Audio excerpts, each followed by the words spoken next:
Welcome everyone to the Wake Up Call channel.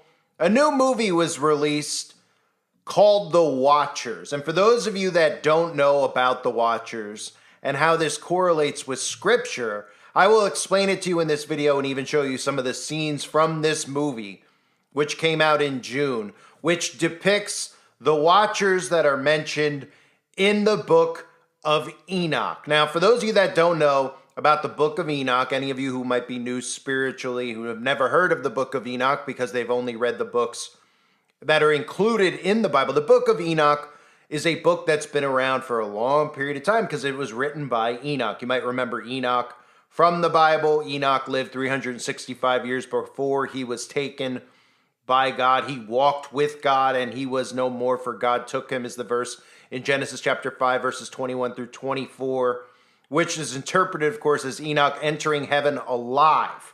And the book of Enoch tells the story of 200 watchers or angels sent to watch over humanity. These watchers conspired to commit sins by taking human women as wives and having children with him. Those children are what we know of as the Nephilim. They also taught humans, the watchers, many skills relating to different sciences that we see in today's world. A lot of the technologies that we all hear about and how these people came up with these sciences, with these inventions, actually goes back to the book of Enoch and the fallen angels. And the Watchers, and again, the off-bred of the Watchers with humans, are the Nephilim. And they made a movie about the Watchers, and they want you to think that this is just a horror movie, that you go to the movie theater to be entertained, that somebody just came up with this in their room, they wrote it as a... No, this is them revealing these things to us through film. They fictionalize these things, and I believe a lot of this has to do with them getting ready to reveal what they will call aliens, and of course they can't call them anything other than aliens. They can't call them demons, because that would wake people up to the Bible actually being real. We've talked about that many times with Aleister Crowley and how he taught in his teachings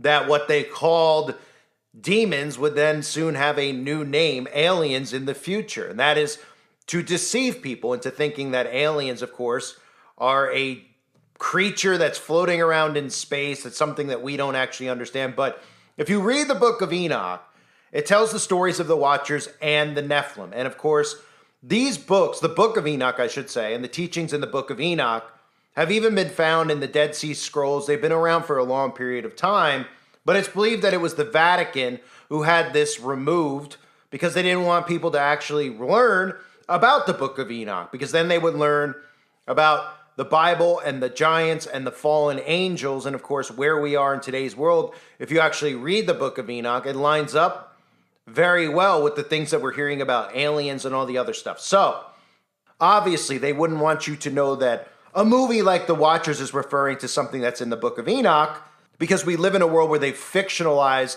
and tried to make you think that the Bible is a fairy tale and that science is the only thing that we can go off of, when in fact they've created a science to try to fictionalize Christianity and the Bible. So I'm going to play for you a clip from this trailer so you can see what this movie's about. But there's important clips that I need to play so that you can see exactly how this does tie into the book of Enoch, the Watchers being the Watchers from the book of Enoch, and of course their offspring being the Nephilim. But here is that trailer. What is this place? They come every night. They watch us until the sun rises again. It's a window on the other side.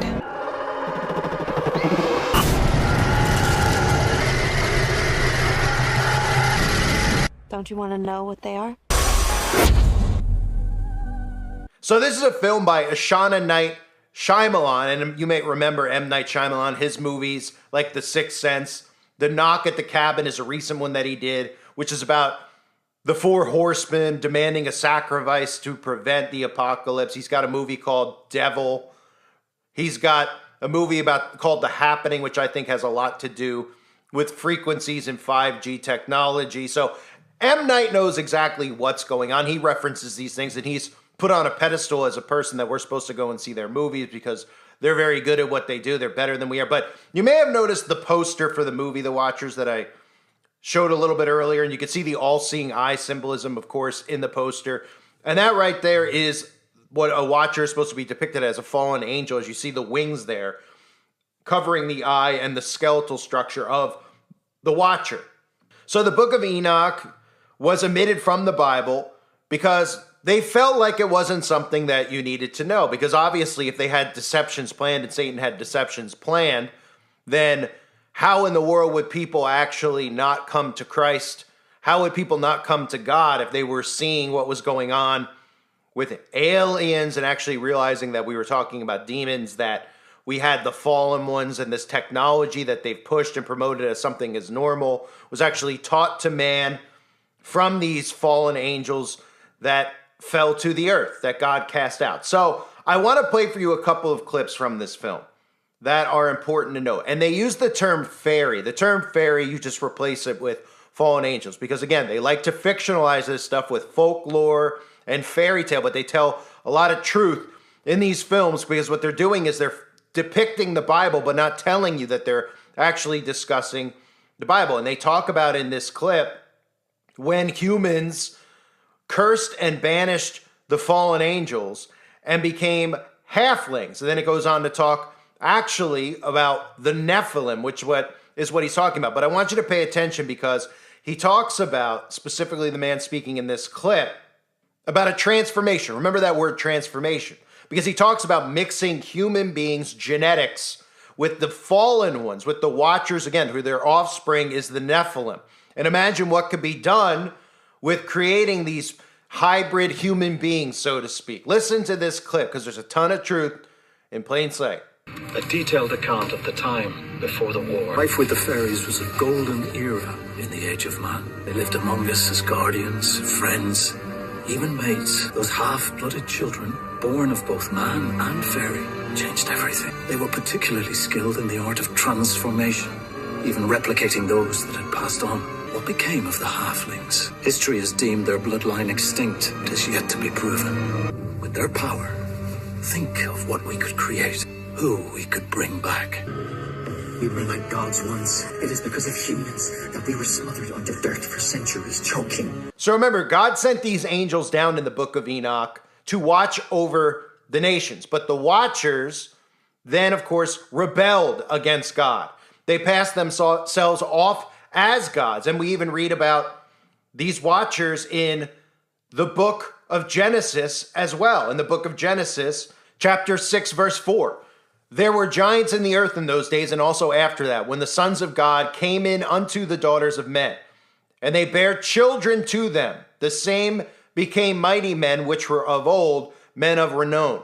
And then we had, of course, the flood, which was to rid the earth of the Nephilim, right?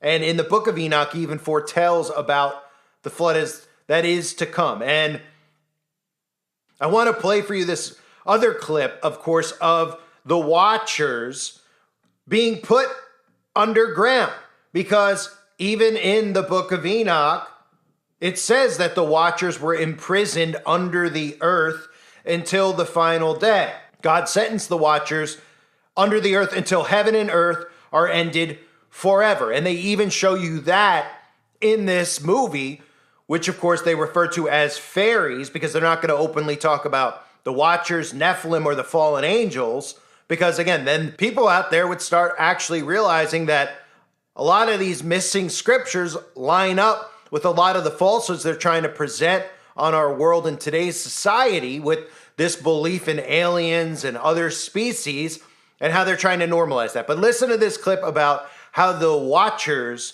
were put underneath the earth. And again, this is referencing the book of Enoch. This must be where the fairies were imprisoned. It is said that they once lived among us as gods, the bridge between nature and man.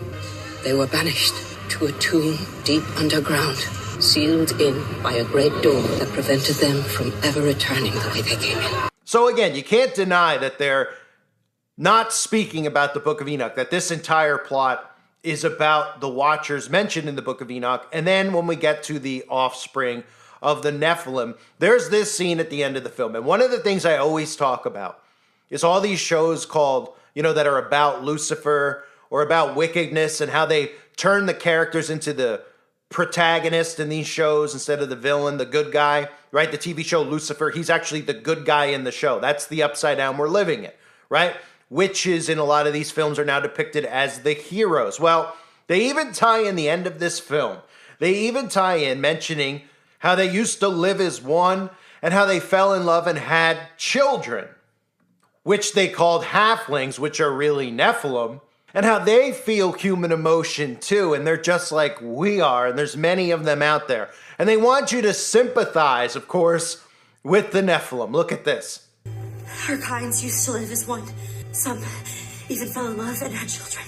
Kilmartin called them halflings. You're not just a watcher, Madeline. You're also part human. You must have felt it. That you never really belonged. You know what it is to be human. It's jealousy and hatred. But it's also love. Stop it. I know what it's like to believe you're a monster. I know what it's like to feel that half of you is evil. I think there are others like you out there. What if you could find them? We don't have to be alone anymore. So that's always a common theme that we see in their films, right? In how they fictionalize truth, and they even show you witches or Lucifer himself in these TV shows, and they make him into the victim.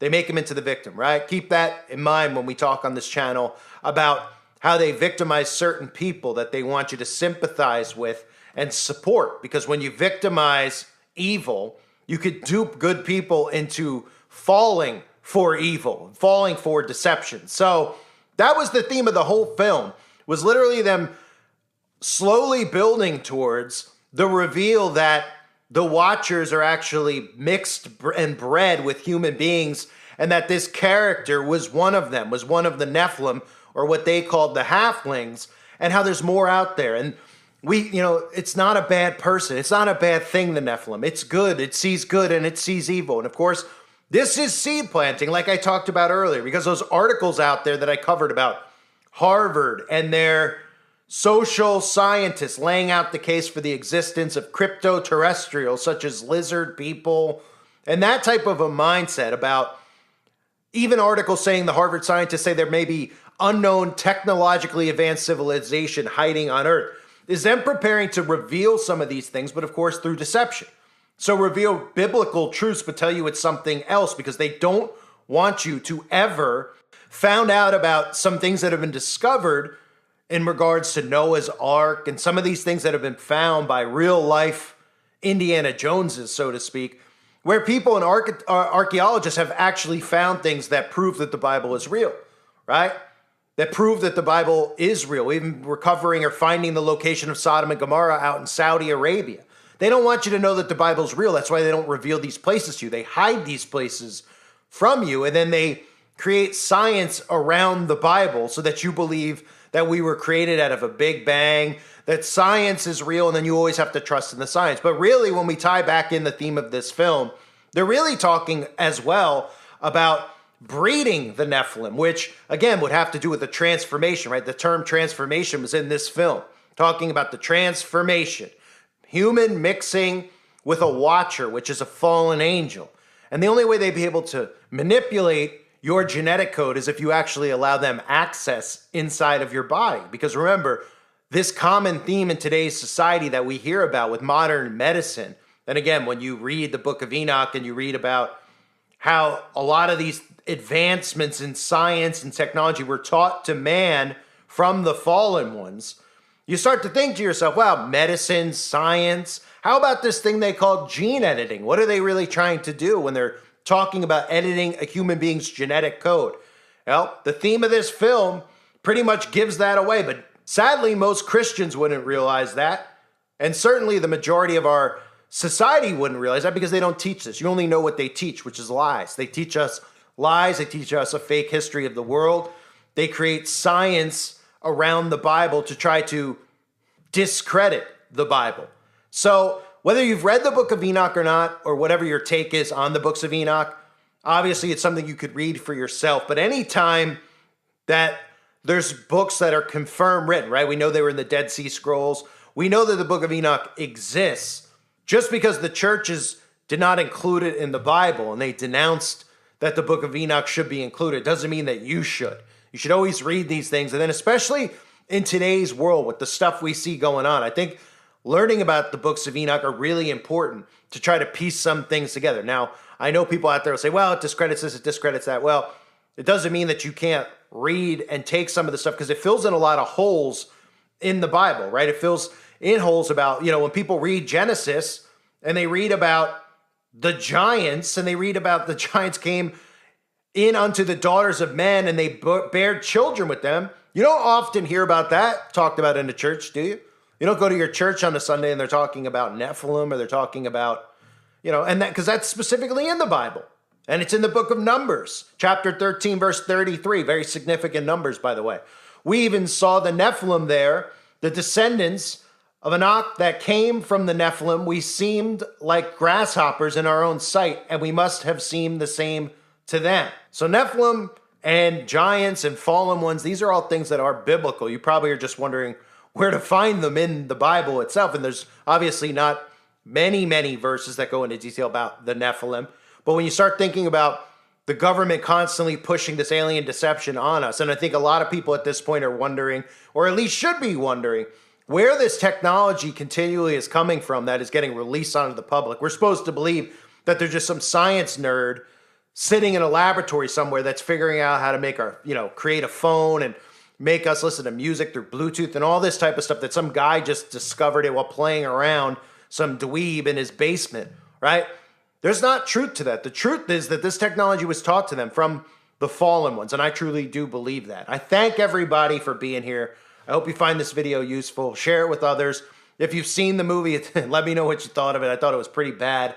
Another really campy film, but there was other interesting things in there that I could have covered. I just assume the majority of people didn't actually see the film, so I didn't need to break down everything other than the main theme and how this ties in biblically. And again, truth always in plain sight. It's not so hidden from us. It's just your awareness of it when it's being presented directly to you, like it is in this film. But of course, they don't want you to think it's anything more than a horror film. But that's not the truth. And again, when I mentioned M. Night Shyamalan, so many of his films have something to do with some type of undertone to scripture and the Bible. And it's no surprise, even with some of the recent things that have been released from M. Night, they use all-seeing eye symbolism a lot in it, just like the picture for this film, the poster for the film, right, with the all-seeing eye symbolism. Again, I thank everybody for being here. Hope you're all doing well. God bless you and your families, as always.